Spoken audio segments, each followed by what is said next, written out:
Marcos, é um prazer estar com você aqui, né? Você que é um camarada que tem aí praticamente uma militância nessa área de ensino também.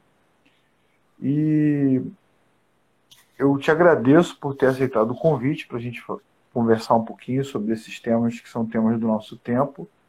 E pode ser que algumas pessoas não te conheçam, pessoas que vão participar aqui da live. Então eu queria que nesse primeiro momento da nossa conversa você se apresentasse, falasse do trabalho que você realiza lá no Evangelho Negociável, o pessoal Claro. te conhecer, que vai ser bacana. Bom, eu quero eu agradecer ao convite. Muito obrigado por esse espaço. E eu estava vendo, né? Estava até comentando com alguns amigos, né? As pessoas que, né, você recebeu aí para fazer as lives, eu não sei qual é a razão pela qual eu fui convidado, porque são pessoas de alto gabarito. Mas agradeço ao convite, agradeço ao Luiz também, que é o nosso amigo em comum, né? Que nos apresentou. Luiz, que já conheço, né? De longa data, é um grande amigo querido também.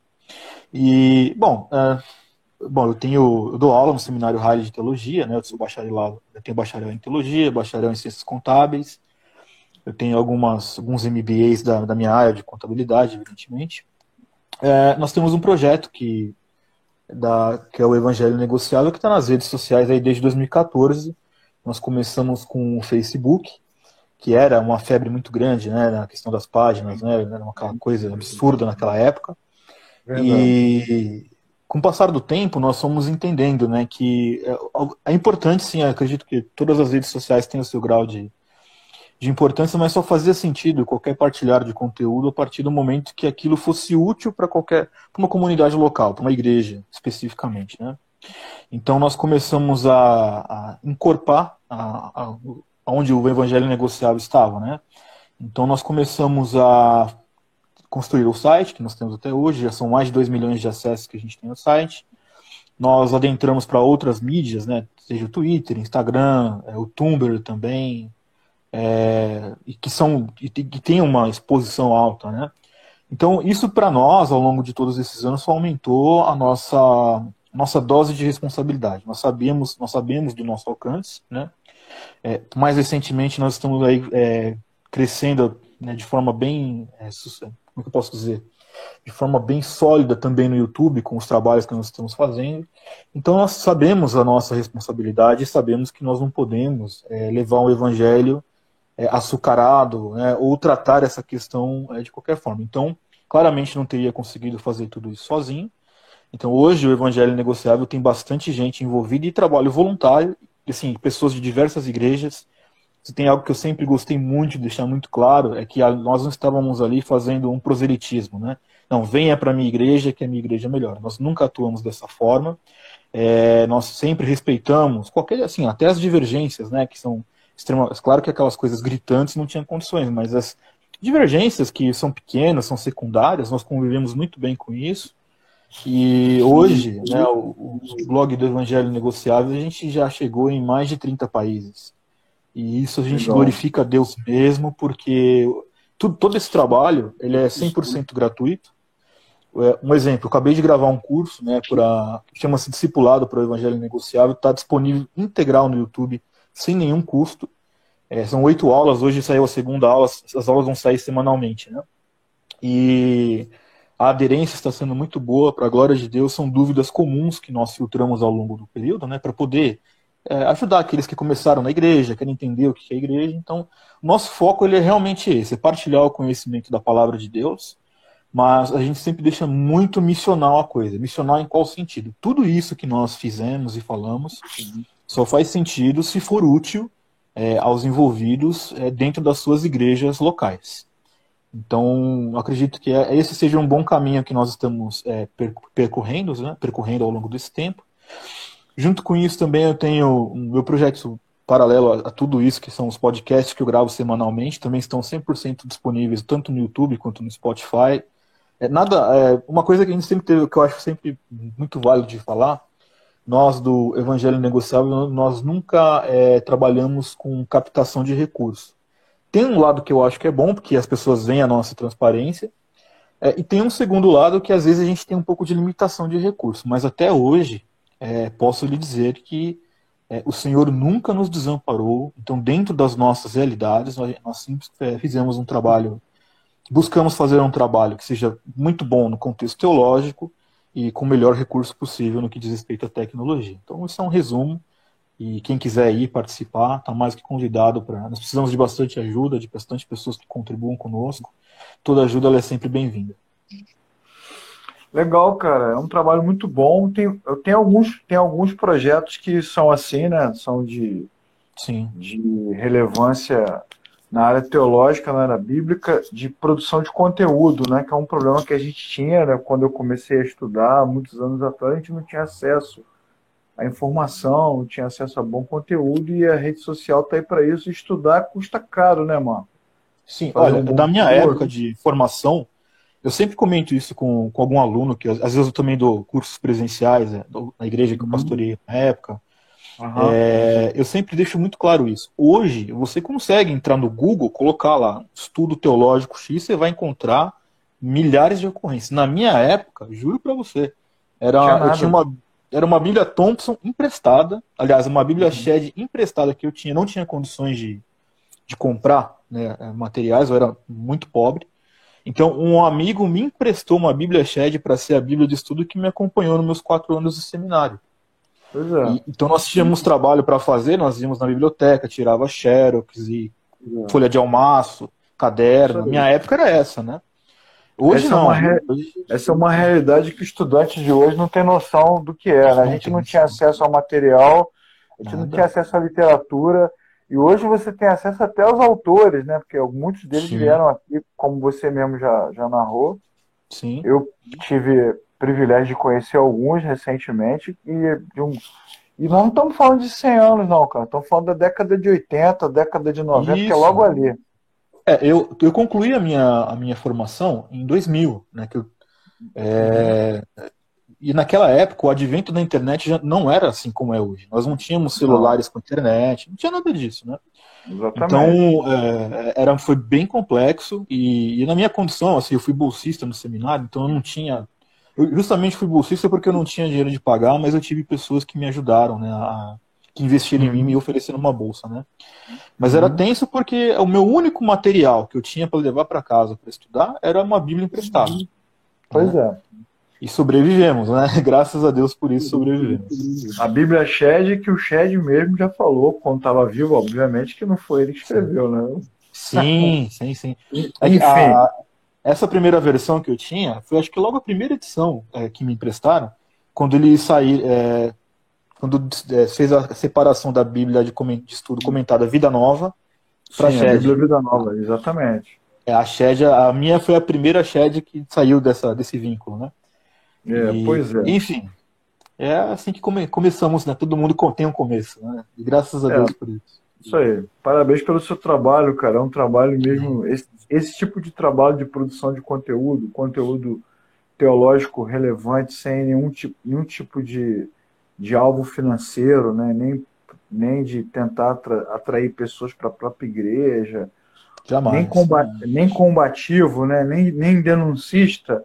É um trabalho cansativo, né? Árduo, e parece que ainda, talvez para sempre, né? Só ler as cartas de Apocalipse tem a resistência no Exato. meio dessa. Olha, para você ter uma ideia, só para até mais informação sua, né? Eu sou um pastor da Igreja Anglicana Reformada do Brasil. A Igreja Uhum, Anglicana Reformada nunca quis dar pitaco no Evangelho Negociável, muito pelo contrário, eles sempre me incentivaram a continuar esse projeto. uhum.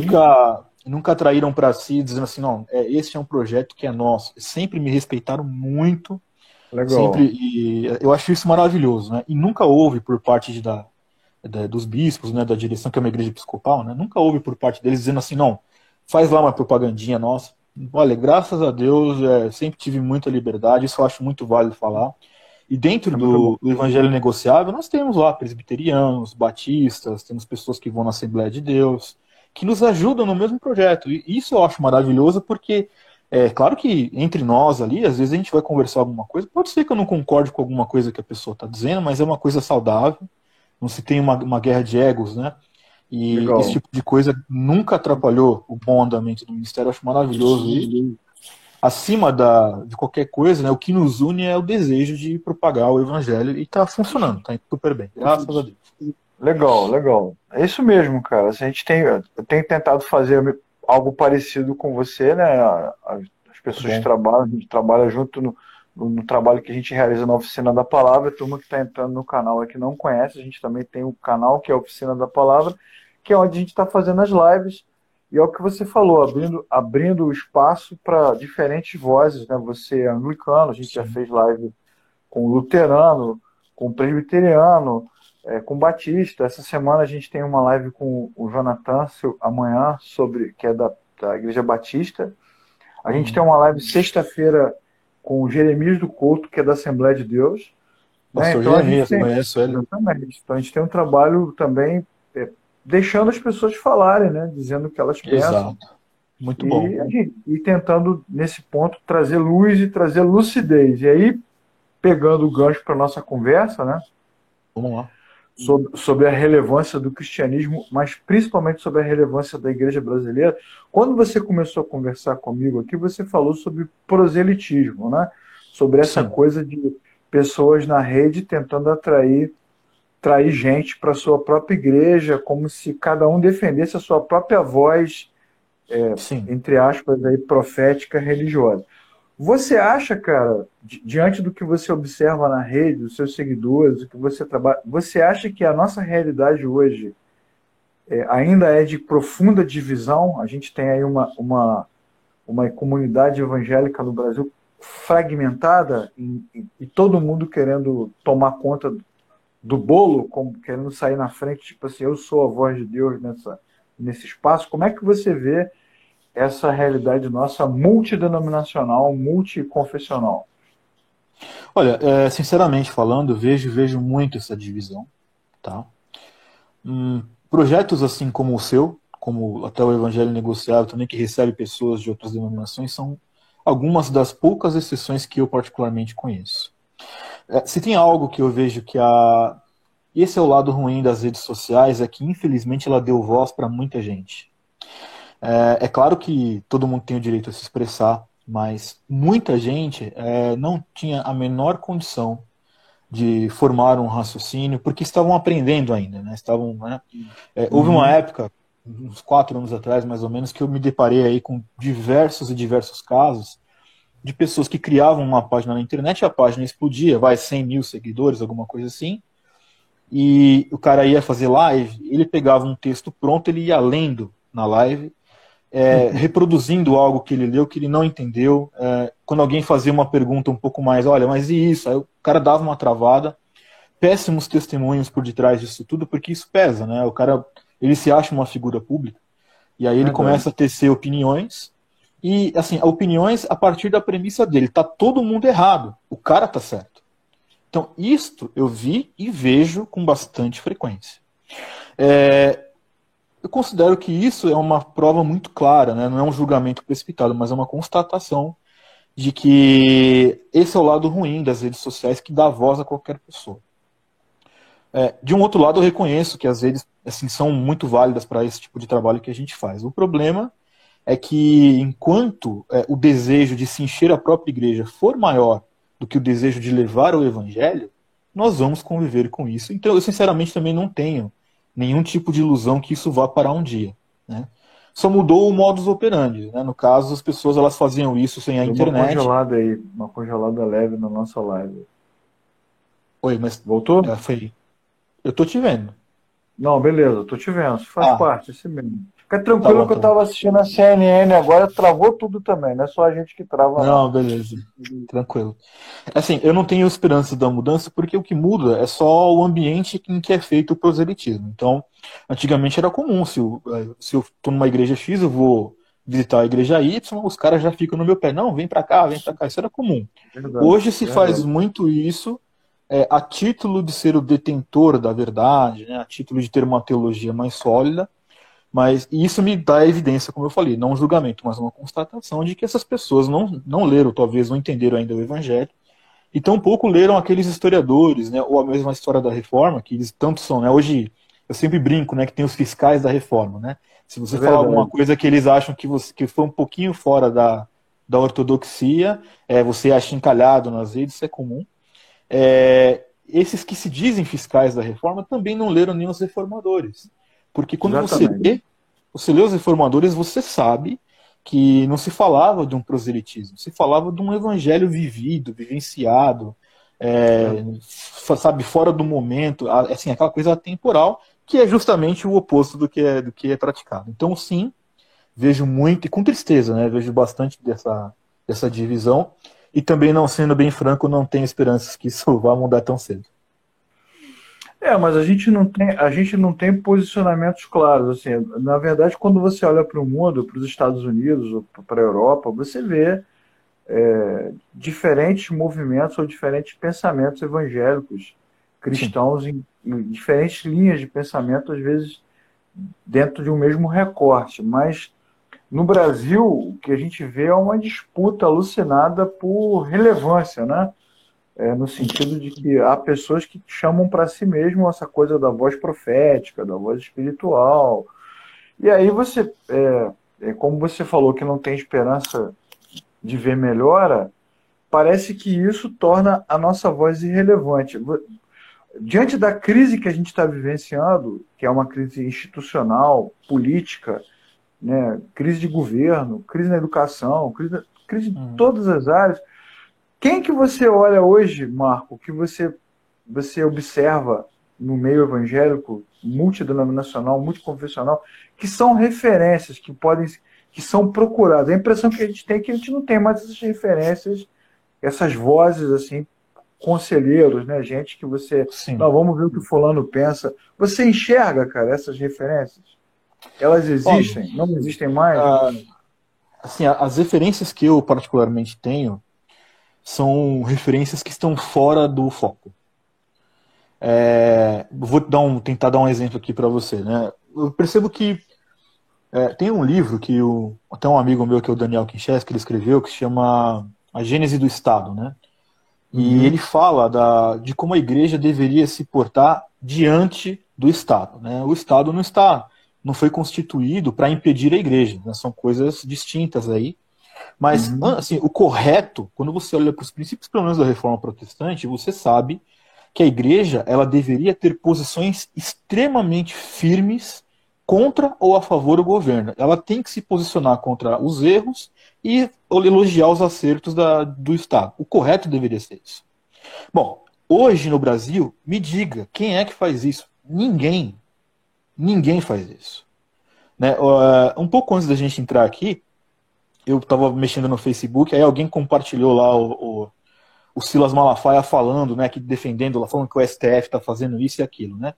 O que eu entendo como um pouco crítico é que esse tipo de pastor, né, não quero falar mal dele, mas alguém que tem a visibilidade que o Malafaia tem está atribuindo assim uma voz sobre a igreja a qual não é. Ele não é um representante da igreja, no meu ponto de vista, por quê? Por doutrinas, por diversos outros escândalos aí que nós já sabemos. Então, eu vejo que esse tipo de gente que está na mídia acaba se colocando justamente por causa da omissão daqueles que deveriam, né, ou daqueles que podem, e tem muito mais contexto para dizer alguma coisa. É um silêncio ensurdecedor. É um silêncio ensurdecedor. Eu não consigo entender por que os pastores não se posicionam em relação a tudo isso. Então, as minhas referências pessoais, vou dar um exemplo, né? Às vezes, assim, hoje eu tenho visões muito distintas, né? Algum tema teológico, geralmente eu vou lá ver um vídeo do Reverendo Augusto Nicodemos, vou ver do Mauro Einstein, alguma coisa desse tipo, né? Agora, pastoral, assim, são pessoas que eu não tenho acesso, né? São pessoas que, vou dar, assim, infelizmente é uma verdade, né? Que pessoas que eu já mandei e-mail para falar alguma coisa e que nunca me responderam, um exemplo. Enfim, o meu vínculo de referência pastoral, ele não está na mídia. Então, é muito tenso você ver essa realidade também. Não vejo no Brasil alguém que seja assim, olha, está aqui, este é o modelo completo de um pastor que nós podemos ter como referência, no sentido que está nesses holofotes, que tem um acesso que um pastor pode dar para alguma pessoa que precisa, que tem um conhecimento bom, que é bom de Bíblia. Eu conheço pessoas, conheço muita gente boa, que são pastores bons, mas que não estão nos holofotes. Eu me lembro, na década de 90, eu era menino ainda, era super novo, que nessa década era muito claro que nós tínhamos algumas diferenças. Por mais incrível que isso possa parecer, eu fui crescendo na época que o Caio Fábio, ele não era o que ele é hoje, né? Então todo mundo falava dele na época que eu era pequeno. Falou, não, vamos ver o que o pastor Caio Fábio vai dizer de tal coisa. Ele era um cara que tinha, na minha visão naquela época, ele era o cara, né, antes de acontecer tudo o que aconteceu, ele era um cara que ele era visto desta forma, né? Junto com ele, alguns outros. Hoje, nós temos assim esses referenciais como o Reverendo Nicodemos, Hernandes Dias Lopes, né? Temos alguns pastores que estão aí nas redes e que falam tudo. Mas eu acho estranho esse silêncio. Do pastor às vezes se omitir para alguns temas. Não consigo ver isso, sinceramente, com bons olhos. Não sei se é medo de processo, eu não sei dizer, aí eu não tenho como fazer um julgamento.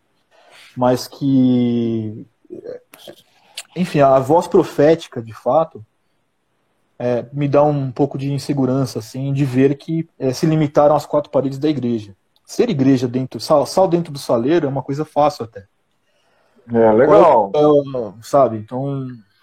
É duro, né? É duro fazer essas constatações. Mas elas são importantes. Você falou do sal dentro do saleiro. Quando o Caio Fábio ainda era o líder da Vind, da EVB, lá nos anos 90, um dos congressos mais famosos, que foi, se eu não me engano, foi em Águas de Lindóia, ou ali perto, agora, enfim. Uhum. O tema era esse, era sal fora do saleiro. Foi um dos congressos mais impactantes daquela época, né? Mas assim, você não tem a impressão que esses caras vivem num mundo paralelo, assim, um mundo que não existe? Sim, totalmente. Um mundo virtual, o cara vai medindo as palavras. Porque isso não é só essa turma da mídia, não. Os congressos, né? Os eventos que você vai, os temas, assim, a gente está no século XXI, por exemplo, nós estamos aqui 2020, no meio da pandemia global, um monte de problemas que alguns autores já tinham apontado antes. O Bauman é um, que não é cristão, mas apontava essa questão do mundo se derretendo, ficando líquido. Mas se a gente for apontar um autor cristão, o John Stott, quando escreve o seu livro Ouça o Espírito, Ouça o Mundo, ele aponta os mesmos problemas, a opressão do consumo, da tecnologia, tal. E quando você vai nesses eventos teológicos, principalmente, eles não têm relevância. O cara vai lá para discutir século XVII, século XVIII, autores que já morreram, que não existem mais, problemas de igreja não sei de onde, missão não sei lá, relevância. Então, a impressão que dá é que os caras vão assumindo determinadas posições eclesiásticas, teológicas, tal, e não querem abrir mão delas. Aí eu quero fazer a pergunta que não quer calar. É clichê, mas é importante. Será que a gente não está precisando realmente de um avivamento teológico? Será que a gente não está precisando de uma geração que se levante fora dos padrões? Aí eu vou olhar para a Bíblia e vou pensar em Amós, em Oséias, João Batista, essa galera fora do padrão, fora daquela linhagem sacerdotal de vida esquisita, entretanto que tem na sua mente, no seu coração, uma inquietação colocada por Deus. Porque a impressão que eu tenho, Marco, parece que você tem a mesma, é que a gente só vê mais do mesmo, e nada que cutuque a realidade que a gente está vivenciando. Olha, sem demagogia nenhuma. Fazem 5 anos que eu tenho orado para que Deus envie um avivamento para esse país. 5 anos. Concordo plenamente. Eu vou te dar um exemplo dentro da minha própria casa, tá? Da própria igreja a que eu participo. Você vê, nós estamos aí com a pandemia, nós estamos sofrendo, pessoas que estão hoje na realidade da igreja precisando do auxílio da igreja para comer. Conheço pastores que estão chorando porque não tem dinheiro para dar ou comprar alimentação para os seus membros de igreja. Conheço muita gente que está passando por isso. E dentro da própria igreja tem gente fazendo curso de pós-graduação com a história da igreja da Inglaterra. Exatamente. Não que, sabe, assim, vou ser bem franco, eu acho importante a história, mas me diga, qual é a relevância para agora? É zero. O que vai mudar a vida? O cara vai na igreja lá, o pastor, acabei de perder o emprego porque por causa da pandemia, eu não tenho o que comer, estão cortando a minha energia. Você vai virar para ele, ó, vou te dar uma bolsa para você fazer um curso de pós-graduação da história da reforma da Inglaterra. Pelo amor de Deus. É falta de discernimento mesmo. É falta de coisa que, sabe, é substancial. É falta de um evangelho vivido. Para mim, é o que eu entendo que é bem isso mesmo. É falta de um evangelho vivido. Qual era a solução que eu entendo? O avivamento. Mas um avivamento que leva essas pessoas a entender que o verdadeiro avivamento é caminhar em direção à cruz, é olhar para a igreja nesse contexto horizontal, né, é sair do saleiro. E assim, é triste quando a gente escuta isso, mas, por exemplo, igreja relevante. Para mim, isso é um pleonasmo. A igreja, ela existe porque ela é relevante. Se ela não é relevante, ela não está servindo para nada. E aí nós temos a referência bíblica que fala do sal, né? Que se o sal não servir para ser algo útil, ele só serve para ser pisado. É por isso que nós estamos passando grande parte do que nós estamos passando. A igreja, ela é desacreditada, as vozes midiáticas dão péssimos exemplos, né? Acredite sim que a pandemia colocou principalmente a teologia da prosperidade em questão. Qualquer pessoa que tem um pouquinho de discernimento, ela olha e vê, cara, isso não funciona porque não está funcionando agora. É óbvio, né? Nunca funcionou. Óbvio. E enquanto esses oportunistas ganharam dinheiro nas custas de pessoas sinceras, né, encheram os seus bolsos de grana, esses que se dizem detentores do conhecimento, da palavra, não sei o quê, ficam calados. Não entendo. Então, totalmente de acordo com o que você disse. Na minha visão, evidentemente, que a resolução disso tudo seria o avivamento. Só que esse avivamento eu tenho orado para que realmente tenha uma geração dentro desse avivamento. Porque é que nem eu digo, olha, durante todos esses anos no Evangelho Negociável, eu já fui criticado pra caramba, por vezes já me vi sozinho fazendo N coisas, já tive vontade de desistir um monte de vezes, porque às vezes você pensa que você não tem resultados.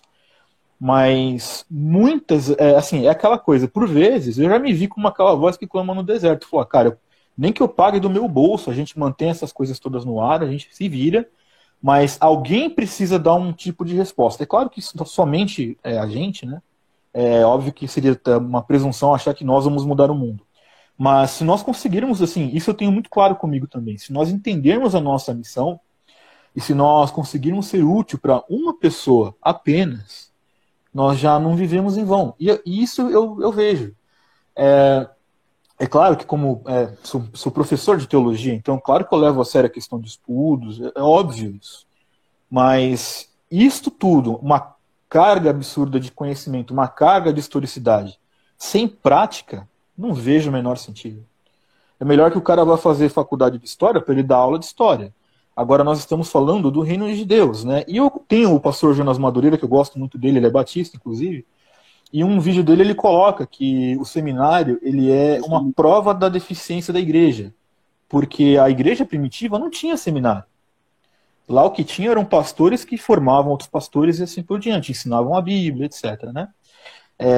Faz todo sentido quando nós olhamos principalmente, né, para a história dos pais da igreja, e penso que falta muito isso, sim, falta esse discipulado, né, de um pastor pegar um jovem, vem aqui, você vai caminhar comigo, eu vou te ensinar falta. Enfim, resumindo, avivamento, eu acredito que esta deveria ser a resposta para essa inércia que a igreja está vivendo, sim, sem dúvida.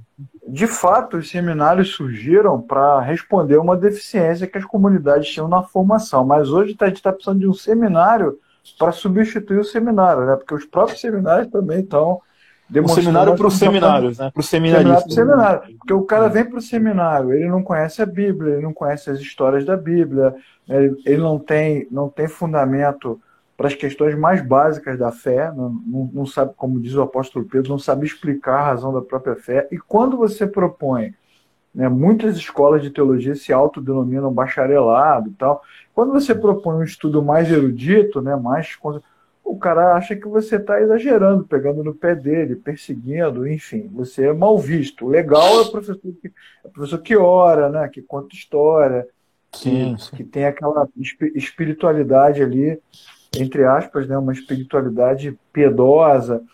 E aí, cara, assim, nesse momento que a gente está vivendo, o país, o governo, não procura os cristãos para perguntar nada. O que vocês acham, né? O que vocês fariam no nosso lugar? Não há uma busca, né? Quando você olha para a Bíblia, os reis perguntando, né? Chama lá o profeta, o que a gente vai fazer? Exatamente. Não existe Mas isso, não. Porque a isso, consulta dos isso, políticos hoje são para angariar votos. Esse é o ponto. exatamente. Eles vão na igreja E, para ver as, se conseguem arrumar gente para votar, né? e os pastores não vão, porque o cara pode até criticar o governo ou a resistência ao governo, mas ele poderia ir lá, eu estou aqui, né, como representante dessa linha, para dizer o seguinte, presidente, nisso só está errado, nisso só está certo, nisso nós não concordamos. Tá?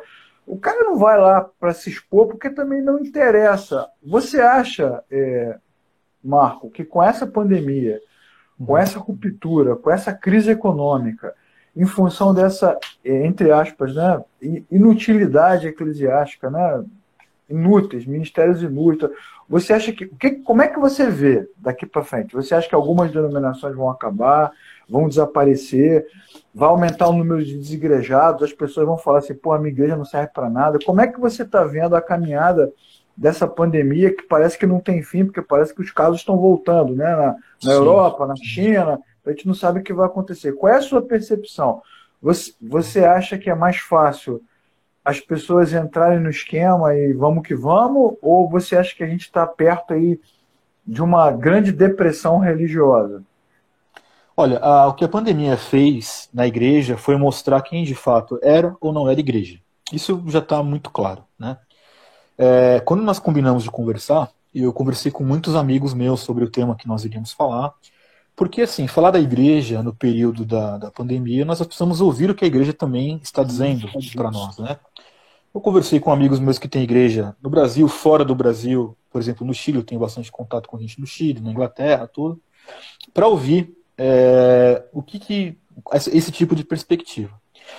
Pois bem, por incrível que pareça, existem assim, alguns cenários. Aquelas igrejas que são bem pequenininhas, essas são as que são mais afetadas pelo fato de falta de recursos financeiros mesmo. Semana retrasada, eu fiz uma live com um amigo meu, que é pastor Batista, lá no Evangelho Negociável, e ele comentando comigo sobre que a igreja dele angariou recursos, não só para ajudar a comunidade dele, mas para ajudar outras igrejas inseridas na cidade dele de outras denominações. Isso eu achei maravilhoso. Então, Legal. isso para mim é uma evidência de que as igrejas verdadeiras permanecerão sendo igrejas verdadeiras. As igrejas que são igrejas empresas, que são aquelas que você só vê o pastor subindo no culto, você vai lá, você dá a sua grana lá e acabou, vai embora, e quando precisa nunca tem, aquelas coisas, estas sim vão ser colocadas à prova, embora sempre vai existir gente que vai financiar esse tipo de coisa, infelizmente, ainda mais no Brasil, que é um país onde, né, me entendam bem, não quero ser desrespeitoso, mas que o analfabetismo funcional ele é grande e presente, infelizmente, na nossa sociedade. Então, eles sempre vão estar lá. Mas que eles vão sentir no bolso primeiro, vão. E eu acredito que alguns debates que surgiram, né, foi muito claro. Vou dar um exemplo aqui de uma briga que deu aí na internet, que eu achei que teve lá a sua validade, que foi a do Paulo Júnior com o Malafaia. Quando ele, assim que começou a pandemia, ele fez uma pergunta que é totalmente pertinente. E o Malafaia se doeu, foi fazer a live dele, falando um monte de groselha, daquele jeito que ele é, né? Fazer um barraco, que ele gosta, né? O Malafaia gosta de barraco, de gritar e tal. Paulo Júnior falou assim, vocês que são da teologia da prosperidade, que dizem que tem os dons de cura, aonde estão vocês? Que dizem que receberam o dom de Deus e não estão nos hospitais curando as pessoas de Covid. O cara tá errado? Ele tá certo na pergunta dele. Ele está muito certo. E aí, isso, no meu ponto de vista, expôs a fragilidade teológica, a falsa igreja que essas igrejas de fato são. Então, o que eu vejo para esse período que estamos caminhando ainda na pandemia, né? As igrejas que são de verdade igrejas, elas estão ainda mais solidificando seus relacionamentos. Conheço igrejas que estão ajudando outras denominações, como eu citei aqui, que eu acho isso maravilhoso. Ainda existem homens de Deus, eu sei de pastores que choram porque não tem dinheiro para poder comprar mais cesta básica para as pessoas da sua igreja. Tem amigo meu que está desempregado há muito tempo e a igreja está pagando aluguel para ele, está ajudando ele a comer. Então, isso eu tenho visto. É por isso que eu não perco as minhas esperanças, porque ainda existem ensinamentos de Deus aqui nesse país. É bem verdade que nós deveríamos ter isso das igrejas grandes, né? Igrejas que têm dinheiro, não fazem, mas... Esse modelo que você está falando, né, que é um modelo muito personalista e muito passivo, né, do cara que fala e todo mundo ouve, ele desumanizou, né, desumanizou o cristianismo. Sim. Olha, eu não tenho, assim, é claro que a gente quer, como qualquer igreja, que a igreja ela tenha bastante pessoas ali e tal, tudo mais, né? O problema dessas mega igrejas é isso, é esse distanciamento. Você não consegue falar com o pastor da igreja. Você só vai, você dá o dízimo, a oferta, você vê ele pregando, vê ele entrando e saindo do culto com segurança. Eu não vejo uma característica do evangelho nisso, até porque quando você olha para a história da igreja, você não encontra esse tipo de coisa. As igrejas que são essas mega igrejas, que são riquíssimas, que têm muito dinheiro, elas também ofereceram aí um silêncio ensurdecedor no que diz respeito à cunha social. Eu vou te explicar. É claro que a gente tem que ter bastante cuidado, né, com a ação social relacionada com a igreja, para que não se misture, né, ideologias com aquela coisa. Mas é incrível você ver igrejas que arrecadam milhões e não fazendo absolutamente nada. E achando ruim, querendo discutir na justiça o direito de abrir a igreja para manter os cultos cheios, não porque eles querem as pessoas, é porque eles querem a entrada do recurso. Então, Marco, assim, não precisa ir longe não, cara. Você vê manifestações na rede contra a violência, contra a política do presidente, contra isso, contra aquilo. Mas aqui você tá em São Paulo. Sim, estou em São Paulo. Então, eu estou no Rio. Mas aqui no Rio, cara, quando tem, por exemplo, se eu pegar os últimos 2, 3 anos, tem uma enchente. Morre gente pra caramba. Você não vê nenhum deles na chuva, na lama, né, no barco, retirando pessoas debaixo dos escombros, no túnel. Você vê tirando foto com sangue, com bala, né, com cruz, com isso, com aquilo, né? E os entendedores entenderão, mas você não vê os caras fazendo movimentos. É uma ação social também fake nesse sentido. Sim, né? sim. E parece que falsa moralista, né? Você tem um público que consome isso, né? Da mesma maneira que você tem um público que consome o barraco, curte o barraco, você tem um público também que consome. O cara abre lá uma garrafa de vinho, bota na taça, senta de frente para o mar. Às vezes não está nem no Brasil, está na Europa, está nos Estados Unidos, lá olhando para a Torre Eiffel, fala assim, nossa, isso é um líder relevante, que ama as pessoas. Mas esses caras nem se misturam, cara. Eles não estão vivendo com a realidade das comunidades, né? Você está falando sobre dinheiro, né? Sobre custo, sobre grana. Hoje é 15, né? Ontem foi o dia do pastor. A gente viu pelas redes aí, né? Cara, os pastores, tem um monte de pastor que está se matando, né? Os pastores vocacionados, muitos deles se suicidaram, outros abandonaram os ministérios, sofrendo de depressão. Só se lembra deles no dia do pastor, quando lembra, mas assim, não tem nenhuma preocupação com esse discurso. A gente está num momento muito sombrio, né, da religiosidade cristã, protestante, evangélica latino-americana. É uma escuridão bem grande. Sim. Olha, pegar alguns ganchos do que você bem comentou. Eu mesmo já enfrentei depressão 2 vezes. 2 vezes. Tratei. Foram depressões severas, não foram fáceis de lidar. Poucos, te digo isso, poucos foram os que me estenderam a mão. Pouquíssimos. Imagino. Pouquíssimos, né? Fizeram uma série, até na época que eu estava totalmente deprimido, eu não queria saber de nada, tudo, né? Fizeram N inferências às causas da depressão, isso é comum. Enfim, sobre a lacração, que era uma coisa também que você estava falando, como você bem disse, né, o social fake. Social até onde eu acho que tem que ser. Então isso já não pode ser tratado como social. E aí é que vem a grande questão. Né? É que nem eu digo, e aqui eu não estou fazendo militância política porque eu não preciso, mas, por exemplo, eu não, pelo fato de ser cristão, e respeito quem pense divergente disso, né, isso não é o tema da live, mas eu não consigo ser socialista, mas nem que eu quisesse, né? Não vejo nenhuma coadunação do evangelho com o socialismo. Então, obviamente, que eu sempre fui contra partidos de esquerda, qualquer que seja, né? Isso não é questão política. Mas quando o Lula ele era presidente, quando a Dilma era presidente, sinceramente falando, Eu não votei neles, óbvio, pelo óbvio. Nunca gostei de que eles estivessem no poder, mas eu nunca deixei de orar por eles, porque é isto que a palavra de Deus me explica. Muito bem, nós vemos hoje, é claro que tem os exageros, né? Tem os extremos bolsonaristas, né? Os bolsolavistas e os que são anti-bolsonaristas. Eles colocam isso acima do que está dizendo a palavra, acima do evangelho. Assim, eu entendo o cara que não gosta do Bolsonaro, né? Mas o cara não gostar do Bolsonaro dá direito a ele como questão de não orar pelo Bolsonaro? Para alguns, sim. Para alguns é isso mesmo. O cara não gostar do Bolsonaro é muito fácil, porque o Bolsonaro dá um monte de motivo para você não gostar dele. Exato, mas vamos lá, é que nem eu sempre digo pro pessoal. Falei, gente, também não gostava do Lula, mas eu orava por ele porque eu não queria que o país afundasse. Sabe? Então, o meu papel de cristão não é ficar criando ódio.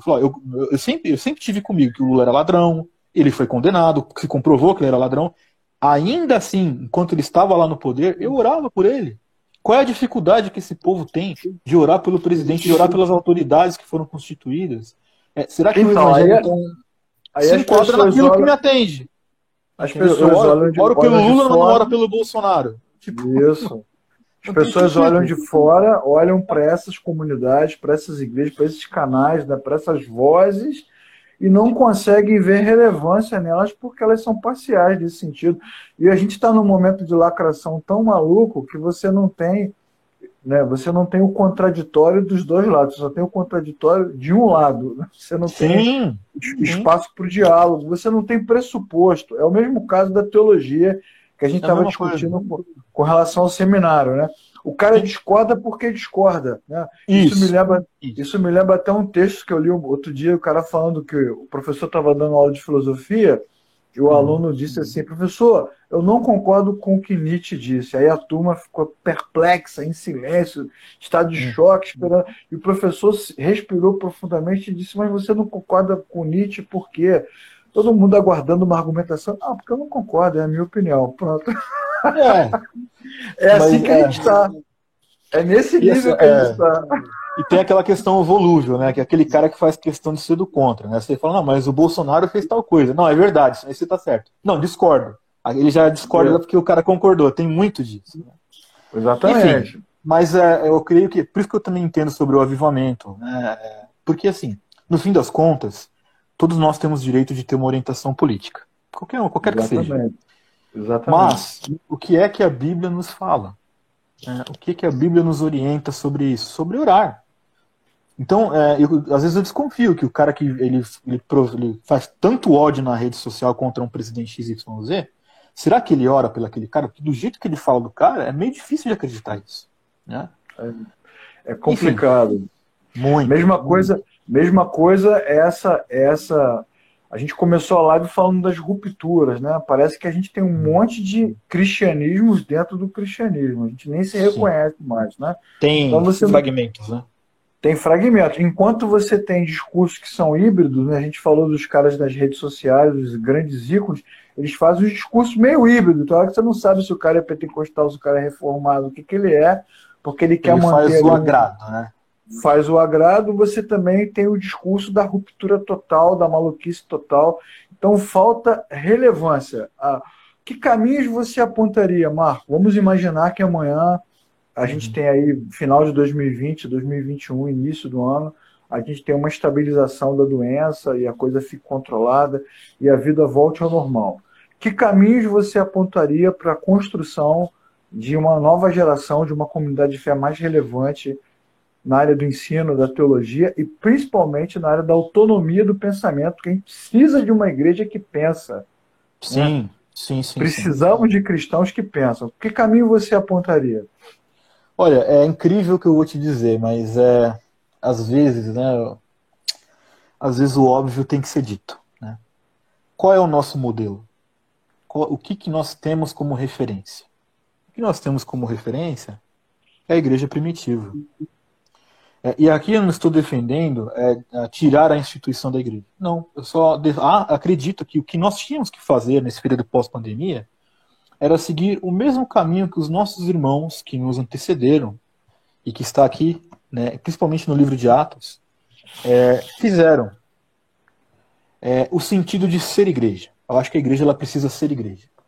Então, periodicamente, ou até mesmo de forma cíclica, né, a igreja ela precisa ser relembrada, precisa revisitar as razões pelas quais ela é igreja, pelas quais ela é igreja. Quais são as razões? Relacionamento com os irmãos, uma verdadeira irmandade, serviço cristão, irmãos bereanos, né, como nós lemos, né, inclusive em Atos, né, os apóstolos pregavam, os irmãos eles iam na Bíblia para ver se realmente o que eles estavam ouvindo tinha coerência com a Bíblia que se tinha até aquele momento. Verdade. Então existem alguns pilares que eu entendo que seria de fato o que sustentaria uma igreja pós-pandemia, né, uma igreja que ela teria que se solidificar, na verdade ela tem uma reconstrução sim a fazer. Então, o que eu entendo? O primeiro deles é o relacionamento. E o relacionamento tanto com os irmãos, que é o que faz a unidade da igreja, e o relacionamento para com Deus. Né?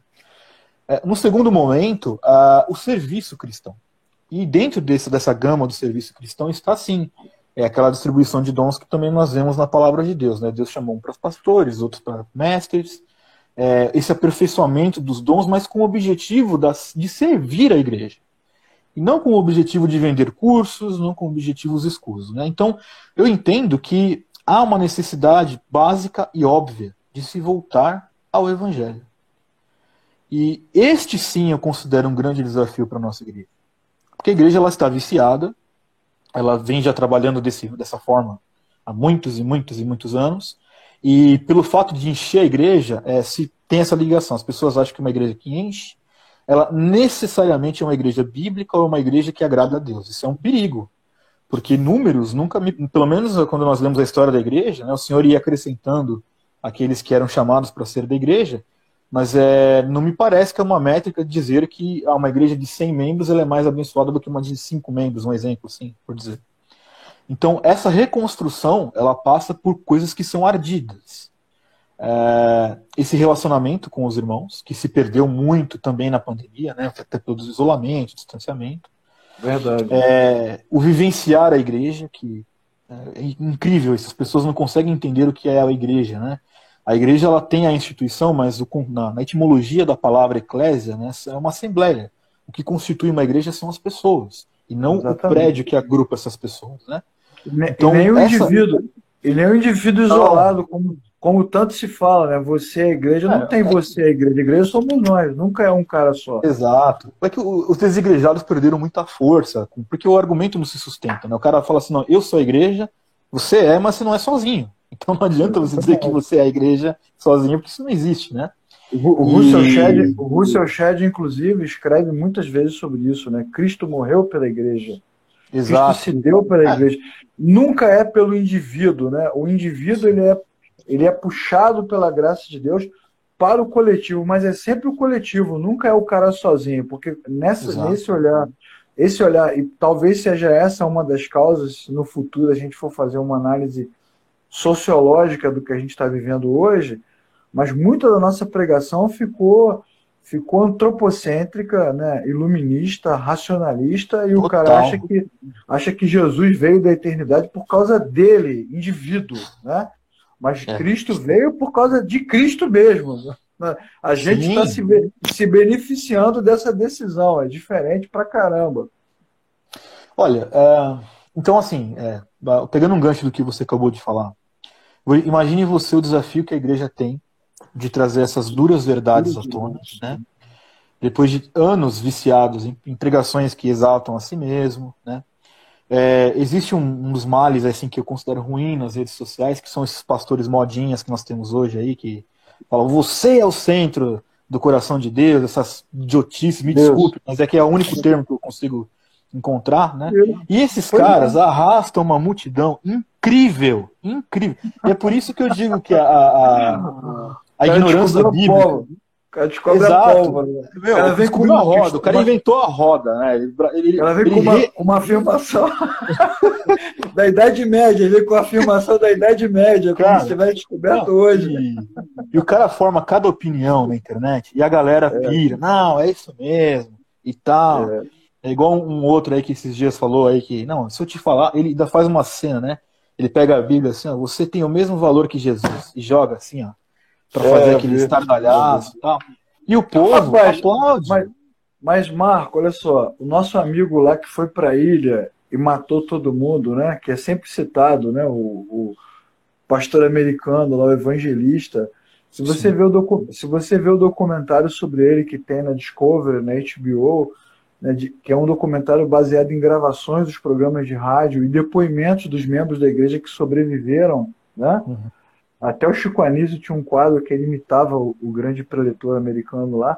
Tem uma Uhum. gravação que ele fala: a Bíblia não é a palavra de Deus. A mesma coisa, igual. A Bíblia não é a palavra de Deus. Aí ele pega a Bíblia, arremessa do púlpito de longe, tá vendo? Se a Bíblia fosse a palavra de Deus, eu morreria fulminado agora. Então, são problemas que vão se repetindo e a nossa pobreza teológica, né? A nossa fragilidade bíblica, a nossa falta de relevância e de prática faz a turma achar isso sensacional. Por quê? Sim, Porque as igrejas criaram expectativas absurdas. E o cristianismo é muito comum, né, cara? É muito do cotidiano, não tem nada demais. O cara nasce de novo e aí ele se torna um servo de Cristo e a devoção dele é muito simples. Leitura da palavra, quebrantamento. Só que os cultos, as reuniões viraram mega reuniões, mega eventos, mega cultos, mega mega propostas, produção, né? mega Aquela produção, coisa.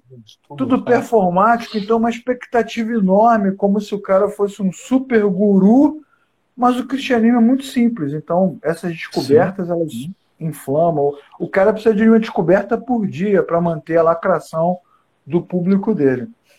E tem também esses modinhas, assim, esses mais modinhas que a gente estava falando, tem a questão do seu descolado, né? Não, porque eu sou jovem, sou cabeça aberta, tal, mas a cabeça é tão aberta que parece que não tem mais cérebro, porque nega Não tem o suficiente. Não tem nada. O cara é uma esponja, né? Ele absorve, coloca para fora, e o que me dá a tristeza é que, assim, esses tais aí, a Bíblia já nos fala já desses há muito tempo. Eu tenho verdade. a compaixão, são das pessoas que, ignorantes, não conhecedoras da palavra, falam amém Verdade. para isso, né?